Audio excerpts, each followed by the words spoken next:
யோனாவை தூக்கி கடலுக்குள்ள போட்ட உடனே யோனாவுக்கு வந்து ஜெபிக்கணும்னு தோணுச்சா?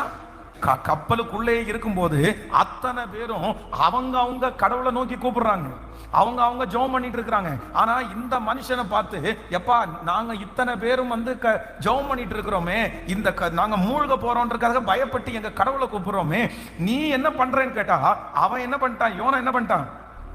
கப்பலின் அடித்தட்டத்துல போய் தூங்கிதான் இருந்தார். அவருக்கு என்ன இல்லை, அவருக்கு வந்து எந்த ஆசையுமே இல்லை, வாழக்கூடிய ஆசை இல்லை, விருப்பம் இல்லை, நான் ஜெபம் பண்ண மாட்டேன். ஆனா இப்போ அவங்க கூட இருக்கிற வரைக்கும் யோனா ஜெபம் பண்ணல. ஆனா இப்போ தூக்கி கடல்ல போட்ட உடனே செத்துடலான்னு நினைச்சவரை ஒரு மீன் என்ன பண்ணிருச்சுன்னா முழுங்கிருச்சு. ஆனா இப்போ மீனுடைய வயிற்றுக்குள்ள போனதுக்கு அப்புறம் வராத ஜெபம் சொல்லுங்க, இப்ப ஜெபம் வருதா? யோனா ஜெபம் பண்ண ஆரம்பிச்சாரா? மீனுக்கு வயிற்றுக்குள்ள போய் ஒழுங்கா அங்க முழங்கால் படியிட இடம் தான் இருந்துச்சு.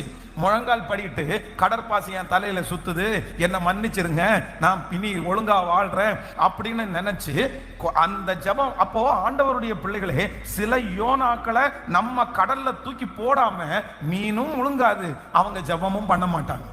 அந்த யோனாவை நம்முடைய கப்பல்ல வச்சுட்டு இருக்கிற வரைக்கும் நீங்க ஒவ்வொரு பொருளா தூக்கி எங்க போட வேண்டியதான்? ஆமா, ஒவ்வொரு பொருளா தூக்கி கடல்ல போட வேண்டியதான். நீங்க சம்பாதிச்சது, கணவன் சம்பாதிச்சது, ஏற்கனவே வந்தது, அந்த சொத்தை வித்தது. அதனால ரொம்ப ஜாக்கிரதையா இருக்கணும். ஒரு ஆண்டவருடைய பிள்ளைகளுக்கு இந்த ஞானம் வேணும். எந்த ஞானம் வேணும்னா, நம்ம யாருக்கு என்ன செய்யறோம், நம்ம யாருக்கு சப்போர்ட் பண்றோம், நம்ம யாரை தூக்கி விடுகிறதுக்கு நினைக்கிறோம், இந்த ஞானம் வந்து ரொம்ப அவசியமான ஒன்று. அப்போ நம்ம சில காரியத்தை வந்து நம்ம விட்டுதான் ஆகணும்.